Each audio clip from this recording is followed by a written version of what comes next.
Le Bhoutan, le dernier royaume bouddhiste de l'Himalaya. Niché sur le toit du monde, ce tout petit État est connu comme étant le pays du bonheur. Rares sont les Occidentaux à s'être aventurés dans le sud de ce territoire, au climat subtropical, couvert de forêts denses qui abritent une biodiversité unique. Dans cette nature verdoyante, perdure une culture qui a disparu depuis longtemps des pays voisins. Le mode de vie authentique des Bhoutanais, on le découvre dans des villages où aucune caméra n'est jamais venue filmer. Les gens s'entraident au sein de la famille élargie et entre voisins, mais aussi lorsqu'ils ont la possibilité de sauver la vie d'un animal.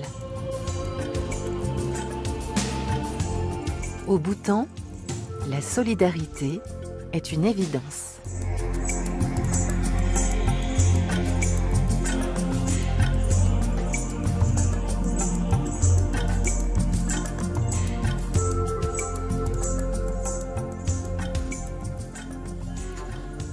Dans le sud du Bhoutan, Sonam Norzin, 35 ans, a trouvé, grâce à son travail, un chemin personnel qui le relie au bouddhisme. Je travaille depuis plus de 18 ans pour Jangsa, une association de protection des animaux. Elle est financée par des dons. Notre objectif est de sauver des animaux qui devaient être tués, comme tous les poissons qui vivent dans cet étang. C'est notre façon de suivre l'enseignement de Bouddha, notre contribution pour conserver l'héritage du Bhoutan et le maintenir vivant.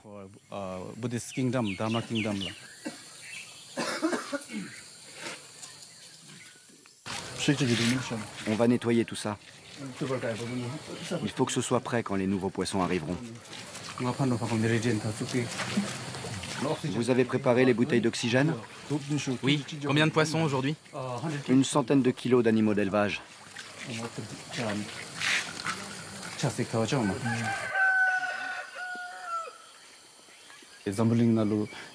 Dans mon travail, je vois beaucoup de souffrance.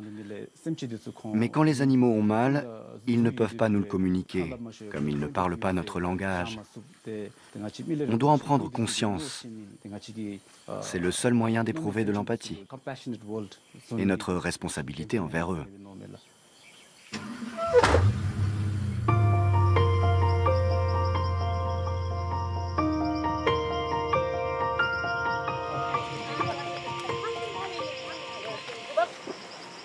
Quand Sonam et ses bénévoles arrivent à l'élevage, une mauvaise surprise les attend. L'étang a été vidé et il ne reste qu'une mare.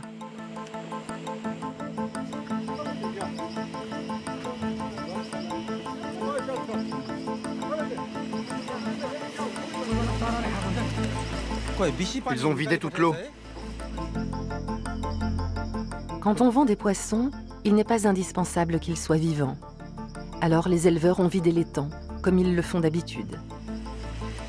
Il faut remettre de l'eau. C'est ça. Incroyable. Apportez les seaux. On ne peut pas se servir des filets. Vite!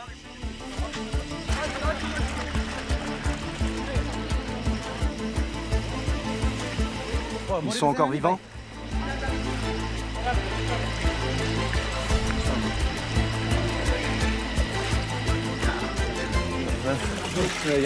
Faites attention. Il faut vite les attraper et leur donner de l'oxygène. Si on est trop lent, ils vont tous mourir.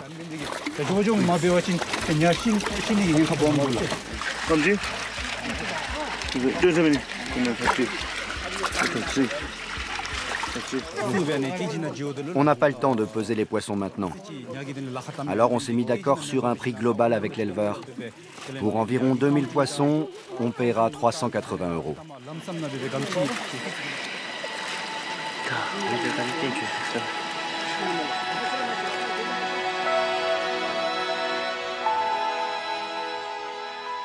Sonam et son équipe chargent les sacs de plus de 15 kilos sur leurs épaules avant de remonter la montagne. Les poissons ne finiront pas sur un étal de marché, mais vivront désormais dans un étang du monastère. Presque tous les animaux qu'on prend en charge ont été maltraités par l'homme. Cela m'affecte énormément. Je me demande souvent comment les humains peuvent être aussi violents. Alors je sens monter en moi de la colère, et même de la haine. Mais ma religion m'enseigne à ne pas donner libre cours à ces émotions.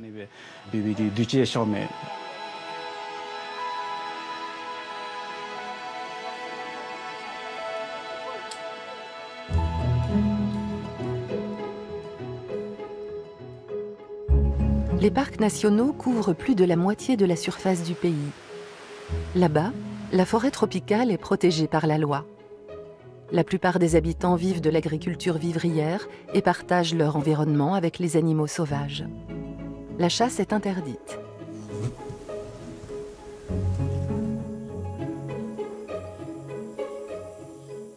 Ce jeune ours noir vit à proximité d'un des rares villages qui n'a pas encore l'électricité.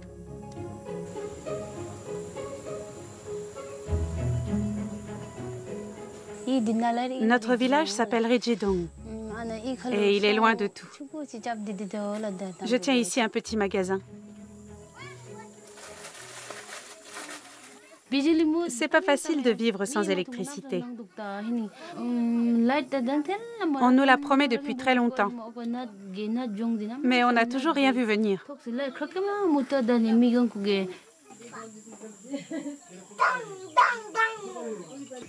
Je vis en famille. J'ai 2 fils et j'attends un 3e enfant.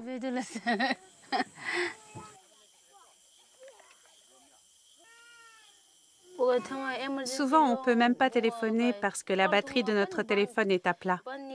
Avec les panneaux solaires, ça met très longtemps à charger et ça ne fonctionne pas toujours très bien.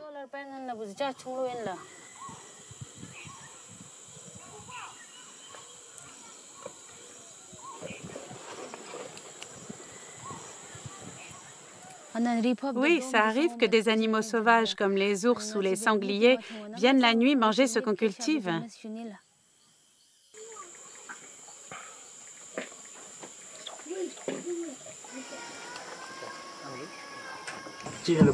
Un technicien du réseau devrait venir demain. Le pylône électrique est installé depuis tellement longtemps, mais on ne nous a pas encore accordé au réseau. Je ne sais pas quand on aura l'électricité. Mais quand ce sera fait, ça ira beaucoup mieux. Et je prie pour que ça arrive.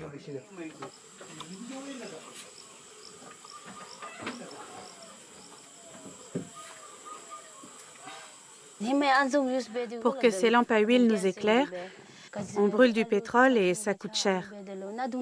Ça fait peu de lumière et on ne voit pas grand-chose.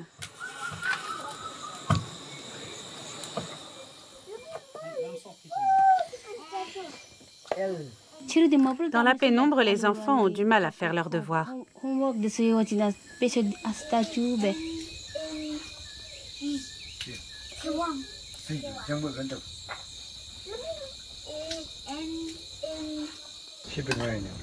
Tiens. Si on avait de l'électricité, on pourrait avoir un rice cooker. Ou un réfrigérateur pour avoir des glaces pour les enfants. Des glaces? Oui, on pourrait en faire. J'en veux une tout de suite. Quel parfum? Mangue. C'est bon, mangue.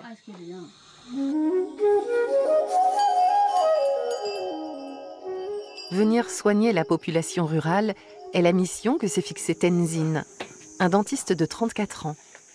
Il est en route depuis 2 jours déjà. Doucement. On met combien de temps pour aller à l'ONC? Normalement, une dizaine d'heures. Les routes sont en mauvais état parce qu'il a beaucoup plu.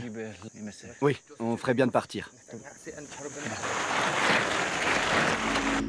Pour parvenir jusqu'aux villages les plus reculés du pays, Tenzin traverse les épaisses forêts tropicales du sud du Bhoutan. J'ai créé le projet Mountain Dentistry pour que les habitants des régions rurales et montagneuses puissent avoir des soins dentaires. Pour se faire soigner à l'hôpital le plus proche, ils doivent parcourir d'énormes distances. Mon idée, c'est de leur apporter le cabinet médical à domicile. Ça me permet de travailler sur place et de les informer de l'importance d'une bonne hygiène dentaire. Aujourd'hui, je me rends dans un district très reculé, celui de l'ONC. Pour se faire soigner, les habitants doivent faire presque une semaine de marche. Et pendant ce temps, il n'y a personne pour s'occuper du bétail et des champs. C'est pour ça qu'ils ne vont pratiquement jamais voir un dentiste.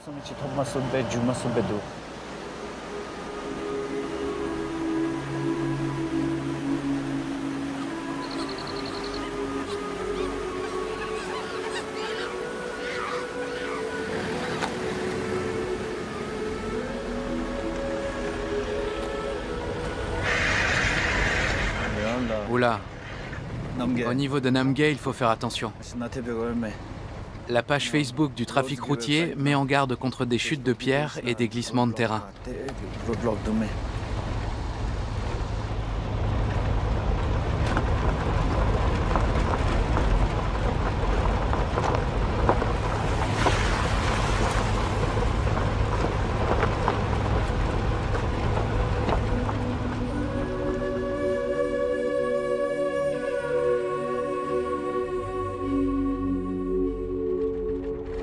Ça a un sens pour moi d'aller soigner les gens là-bas. On ne peut pas aller plus loin.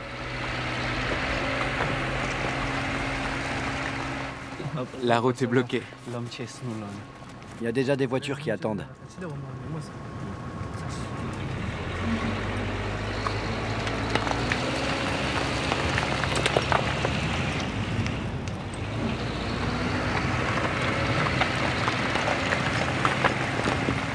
Ça va prendre un moment. Des pierres n'arrêtent pas de tomber d'en haut. Tard dans la soirée, la voie est enfin dégagée et le chauffeur de Tenzin reprend la route.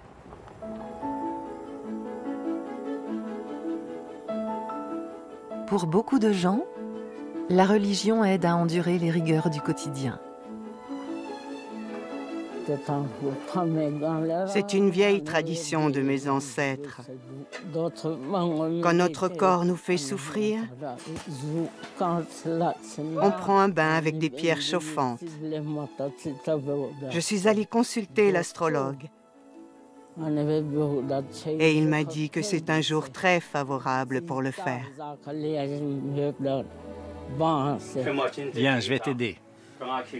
À 80 ans, Dema tient compte de la position des astres et des règles des divinités locales.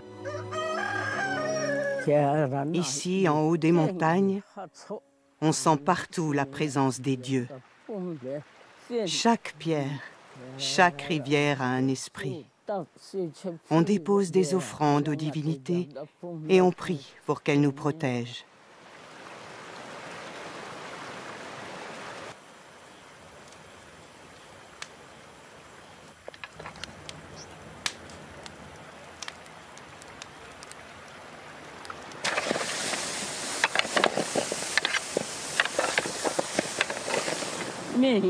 Je mets ces herbes médicinales dans l'eau et je prie pour ma santé.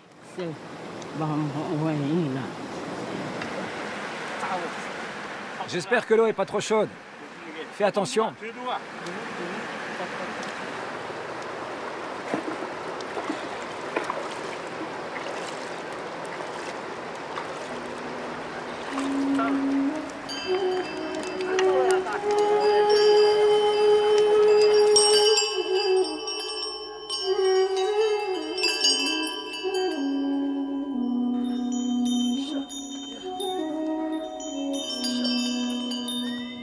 Les étoiles me disent qu'il faut que je sauve la vie d'un animal, que ce serait bon pour mon karma. Je n'ai pas d'argent, mais mes enfants et petits-enfants en ont mis un peu de côté. Alors je pourrai bientôt pratiquer le tsetar et épargner à un animal d'être tué et qu'il soit vendu pour sa viande. Dans le bouddhisme, on pense que dans une vie antérieure, nos parents ont pu s'incarner dans des animaux. J'aimerais que tout le monde devienne végétarien. Ce n'est pas bien de manger de la viande, parce que ça oblige à tuer. On doit protéger les animaux et ne pas leur faire de mal.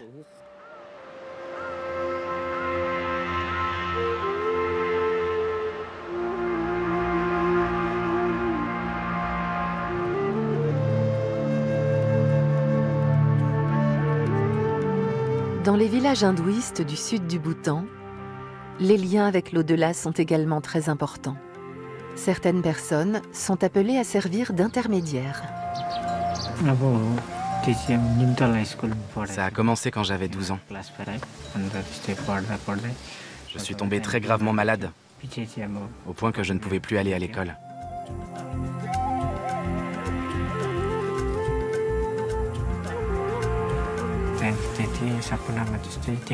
Ensuite, j'ai vu en rêve un homme qui m'a enseigné différents mantras.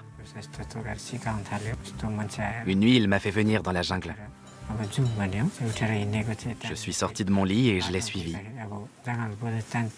Quand je me suis réveillé, j'étais réellement dans la jungle. Tout mon corps tremblait et à ce moment-là, j'ai pratiqué mon premier rituel.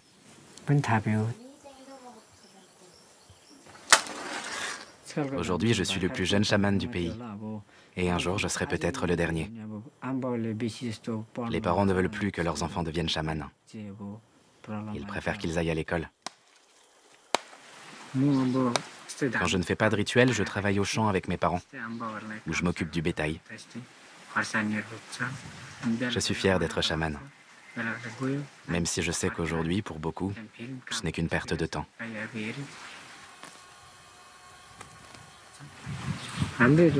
Ça me plaît d'aider les gens. Pour moi, c'est une vocation.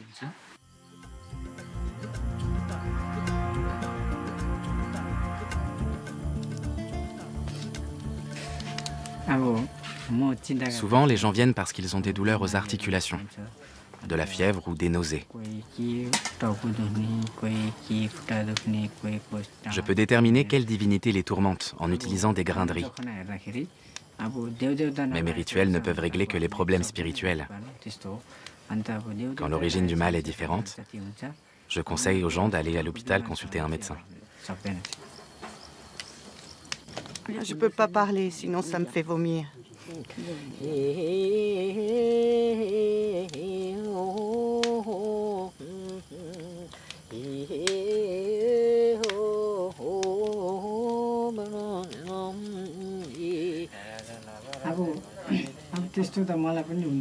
Une fois, j'ai été victime d'un mauvais sort, et ça m'a rendu malade.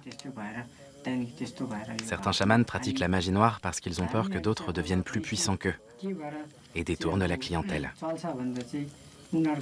Pour les grands rituels, on se fait payer. Alors il y a de la concurrence.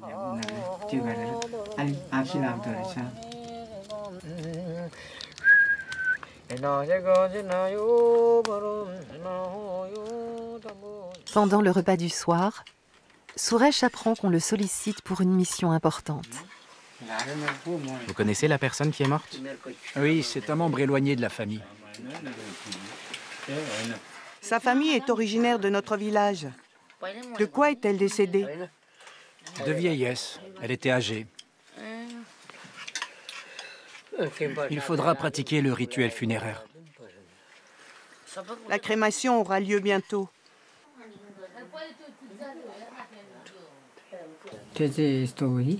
J'ai déjà mené des rituels en tant que chaman, mais encore jamais le rituel funéraire, qui est le plus important de tous. Pour moi, ce sera une sorte d'examen de passage, et mon maître pourra se rendre compte de mon chemin parcouru.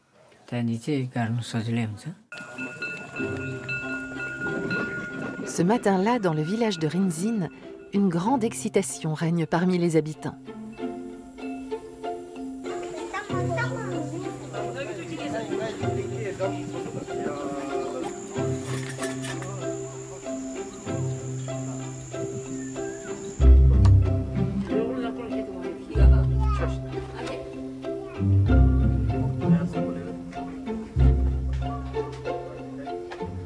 Je crois bien qu'on va vraiment avoir de l'électricité cette fois. Je les vois travailler sur le pylône depuis ce matin. Ça devrait plus tarder. Comment on épelle le mot électricité?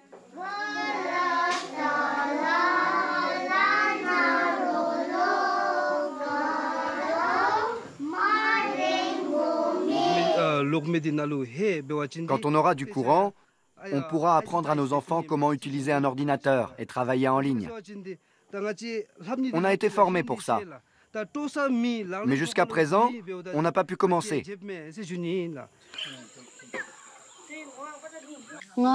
J'ai été très peu scolarisée, mais j'aimerais que mes enfants reçoivent une vraie éducation pour qu'ils puissent devenir médecins ou ingénieurs.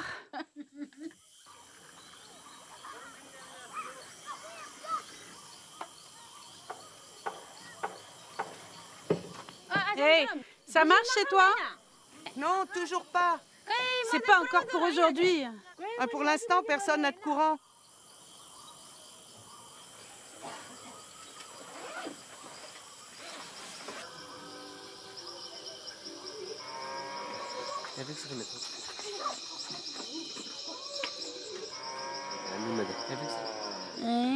Ça fait un moment que vous travaillez dessus et ça fonctionne toujours pas.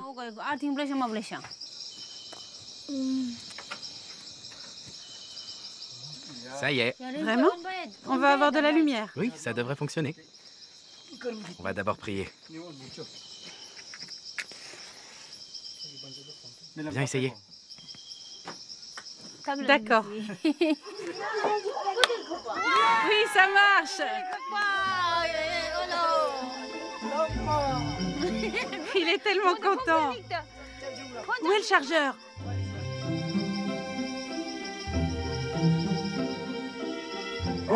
Le portable se charge à toute vitesse. Regarde. T'es content?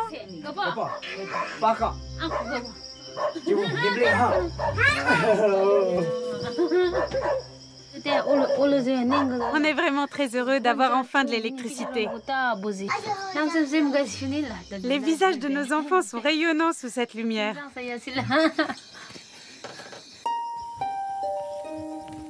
Après un voyage éprouvant, Tenzin, le dentiste, est enfin arrivé à destination.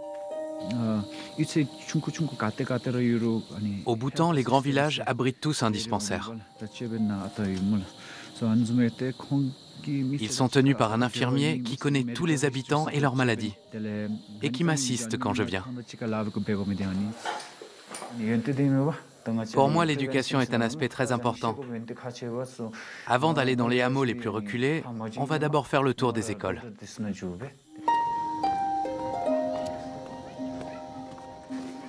Dites bonjour à mon grand ami Dorji. Vous êtes prêts? 1, 2, 3. Je suis venu avec mon ami Dorji pour regarder vos dents. Quand est-ce que vous voulez brosser? Le matin, Et à quel autre moment? quelquefois le soir. Seulement quelques fois? Qui a mal aux dents? Moi, j'ai une dent qui me fait mal. Quand tu manges? Oui. Même quand je dors. Même quand tu dors? Maintenant, je vais vous montrer comment il faut se brosser les dents, en faisant des cercles de plus en plus petits. Et comme ça pour les incisives.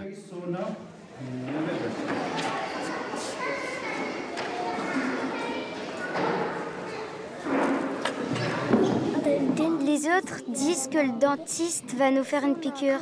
Ça me fait un peu peur. Quand les enfants n'obéissent pas à la maison, on les menace de les emmener chez le médecin. C'est sûrement pour ça que les enfants ont peur des médecins et de l'hôpital.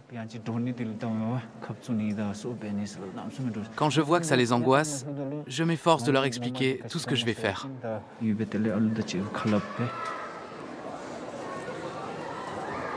Il faut d'abord que je nettoie tes dents avec cet appareil qui projette de l'eau. Je vais te montrer. Donne-moi ta main. Tu sens que ça mouille?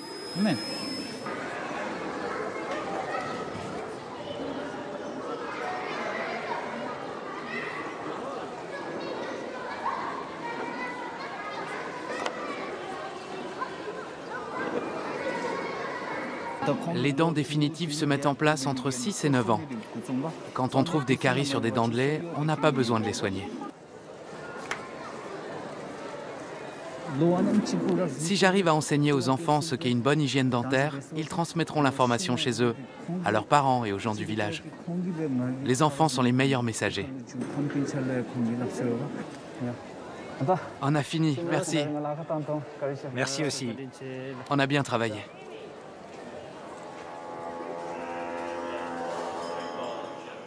Il fait presque nuit quand Sonam arrive au monastère. Le lama et les moines les attendent depuis des heures, mais la cérémonie ne peut être reportée car les poissons ne survivraient pas longtemps dans ces sacs plastiques. Le moment est enfin venu de libérer les quelques 2000 carpes.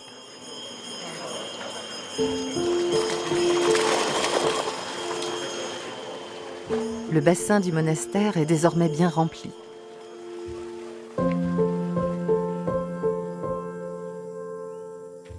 Le lendemain matin, Sonam se voit déjà confier une nouvelle mission.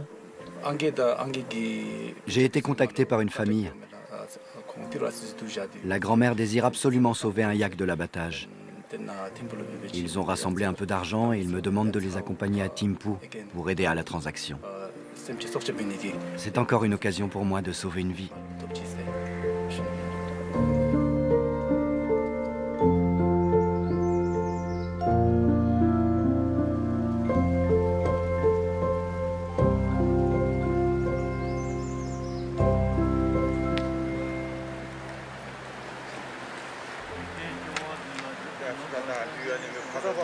Bonjour, grand-mère.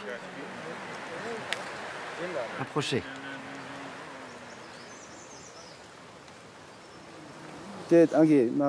Grand-mère, je vous présente le propriétaire du yak. Il est descendu de la montagne avec ses bêtes pour les faire abattre. J'ai déjà rendez-vous avec un acheteur et aussi avec le boucher pour conclure l'affaire.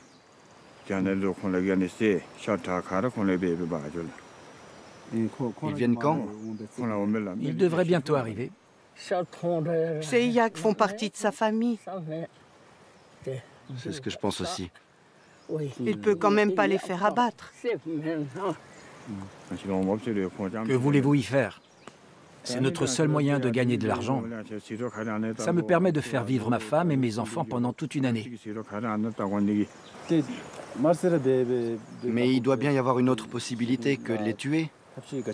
Si tu cultivais tes champs... J'ai un tout petit terrain et ma maison est dessus.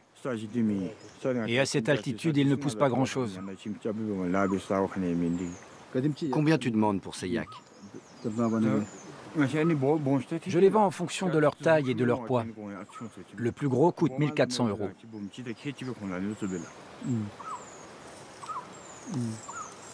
C'est beaucoup trop pour nous. Le petit coûte dans les 1 000 €. Tu as la responsabilité de ces yaks. Nous, on est venus pour les sauver. J'ai rassemblé l'argent de toute ma famille. S'il te plaît, donne-nous une chance. Si je descends trop le prix, ça ne me rapportera pas assez d'argent. Et je devrais revenir vendre une autre de mes bêtes. Si vous n'avez pas de quoi acheter les deux, prenez-en une seule. Et l'autre partira à la boucherie.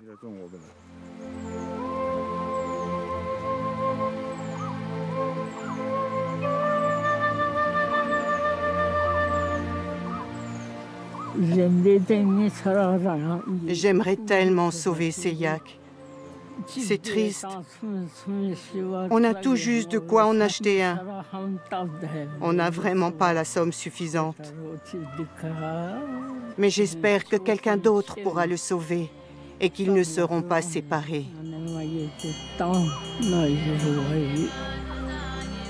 Pendant qu'un moine entame la cérémonie, Sonam essaye de trouver un acheteur pour le deuxième yak. Je t'envoie une vidéo des deux yaks.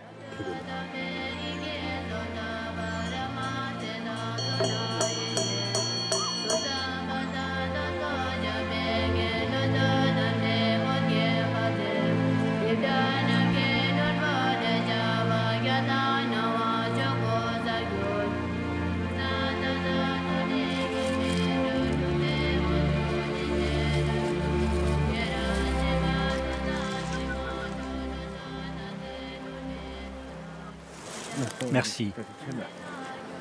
Voilà l'argent. Je prierai pour toi.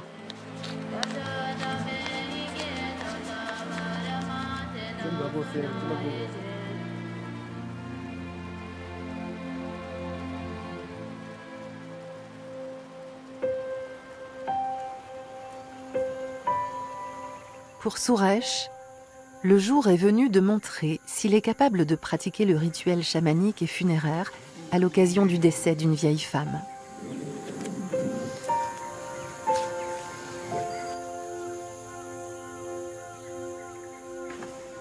J'y vais. Reviens vite à la maison. Sans rituel, les morts ne trouvent pas le repos et peuvent s'en prendre aux vivants. C'est pour ça que les chamans s'occupent de leur esprit. Ils servent de médiateurs pour aider le défunt à passer dans l'autre monde et rétablir l'harmonie que le décès a rompue au sein de la famille. Après une longue marche, Suresh et son maître arrivent de nuit dans la famille de la défunte. Bonjour. Il est tard. Entrez, je vous prie.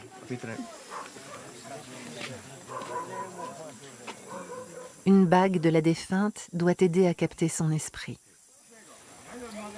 Tu es prêt? On commence tout de suite. C'est pas évident d'entrer en contact avec l'esprit d'un mort.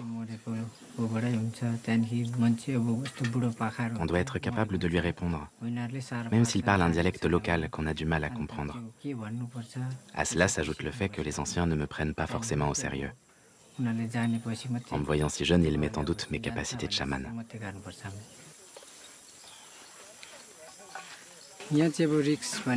Mais je me fais pas de soucis, parce que mon maître est là pour m'aider et me protéger.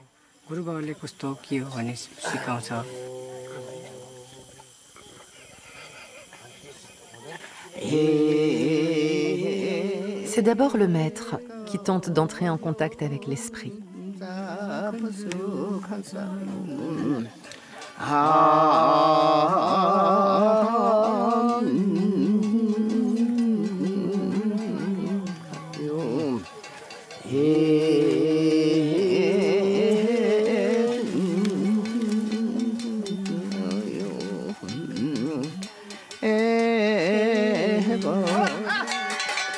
Il est habité, tenez-le.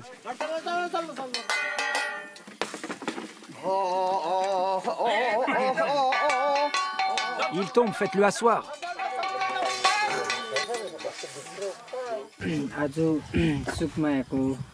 On a essayé d'amener l'esprit de ta mère à l'endroit qui lui est dévolu. Elle ne voulait pas vous quitter et n'acceptait pas d'être morte. Mais ne sois pas triste. Le jour de sa mort était choisi et tout s'est réalisé comme c'était prévu. Maintenant, mon maître et moi, on va pouvoir l'accompagner là où elle trouvera le repos.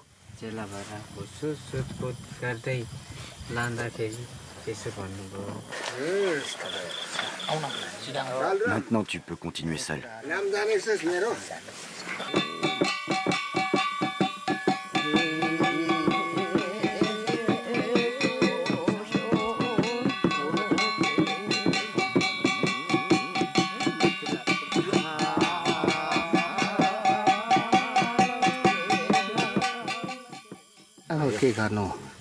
Tu t'es bien débrouillé. Je t'enseignerai tout ce que je sais, jusqu'à ce que tu aies assez d'expérience pour devenir un maître à ton tour.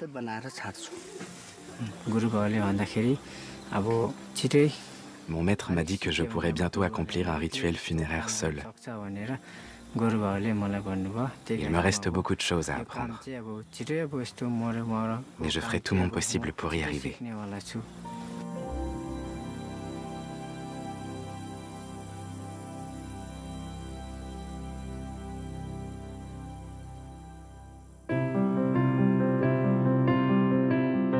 Tenzin se rend dans les villages de montagne les plus reculés.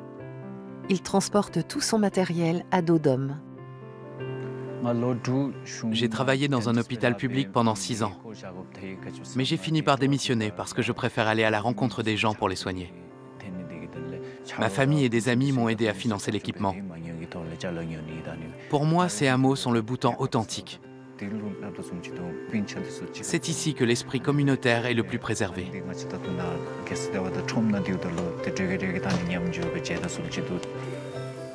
Par ici.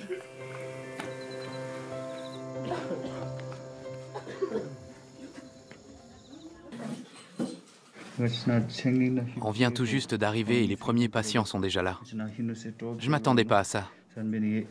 Mais je suis content qu'ils soient ici. Ce sont des paysans. Ils sont en pleine récolte du riz. Alors ils n'ont pas le temps dans la journée. Je suis un peu fatigué par le voyage. Mais je tiens à traiter ce soir tous ceux qui se sont déplacés.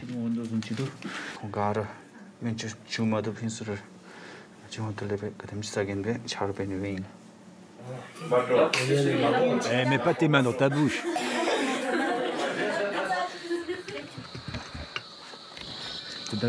Ce matin, j'installe mon cabinet en plein air. Il fait bon. Il y a plus de lumière qu'à l'intérieur. Et la vue est magnifique. Bonjour. Avec cet équipement, je peux donner la plupart des soins. Mais je ne peux pas opérer, bien sûr. Si c'est nécessaire, j'écris une lettre de recommandation pour l'hôpital le plus proche et je prends rendez-vous pour eux. Mais je soigne sur place tout ce qu'il est possible de faire.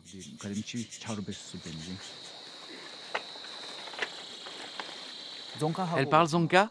Oui, mais elle entend mal. Ok, je vais parler fort. Vous m'entendez? J'avais tellement mal aux dents que j'ai dû aller à l'hôpital. Ils m'ont dit de prendre des médicaments avant de revenir voir le dentiste. Mais je ne peux pas refaire toute cette route. Non, celui-ci. Elle a une molaire enflammée jusqu'à la racine. Je vais devoir l'arracher. Et en bas, je limerai une arête aiguë pour éviter que la dent ne lui blesse la langue.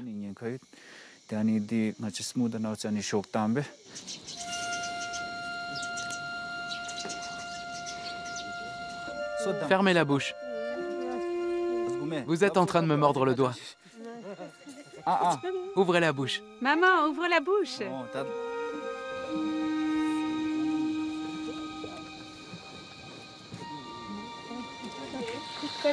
Je vous suis très reconnaissante. Merci beaucoup. À la campagne, la plupart des gens qui ont 40 ou 50 ans n'ont pratiquement plus de dents. Pour eux, c'est normal. Personne ne s'occupe de les informer sur l'hygiène dentaire. Ils sont habitués à supporter ce genre de douleur. Moi, j'aimerais leur faire savoir que ce n'est pas une fatalité et qu'ils peuvent prendre en charge leur santé.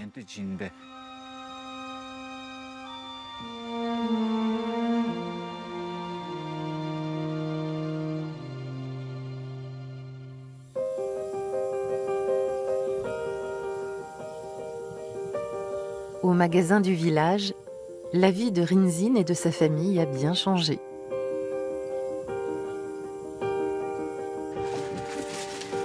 Comment ça marche? Fais attention à toi. On va s'en servir pour faire à manger.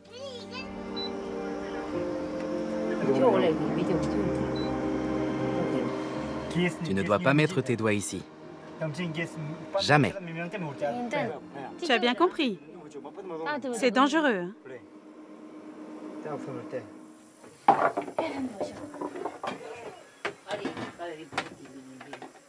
Le repas est prêt.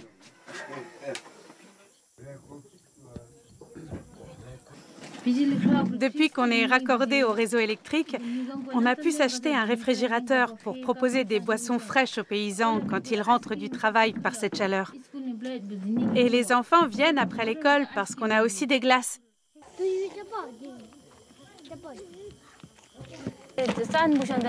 Les clients restent plus longtemps au magasin, quelquefois jusqu'à 11h ou minuit.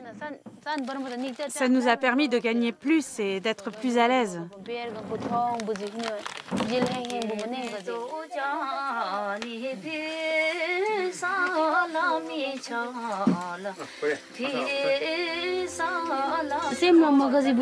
Si quelqu'un n'est pas heureux dans sa vie, c'est pas en lui apportant l'électricité.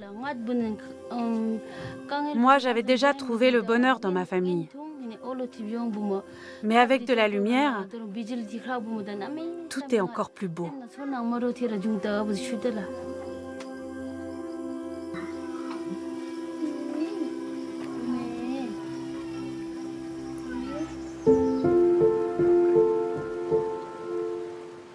Un des yaks a été sauvé et rejoindra bientôt une réserve. Mais Dema continue à prier pour que quelqu'un vienne acheter le deuxième.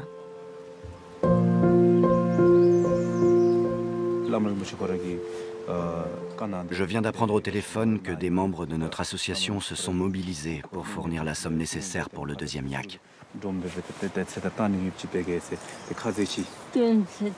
C'est une très bonne nouvelle.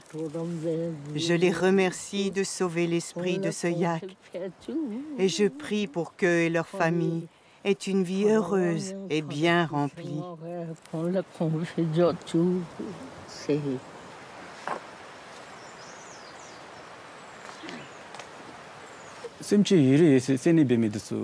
Je sais bien qu'on ne peut pas sauver tous les animaux, mais ça me réjouit que ces deux yaks puissent continuer à vivre leur vie. C'est le fruit d'une action collective qui a impliqué beaucoup de gens.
Grâce à ce travail, j'acquiers chaque jour de nouvelles connaissances.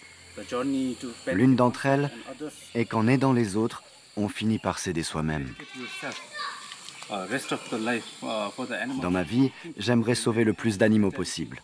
C'est la voie qui me mène à Bouddha.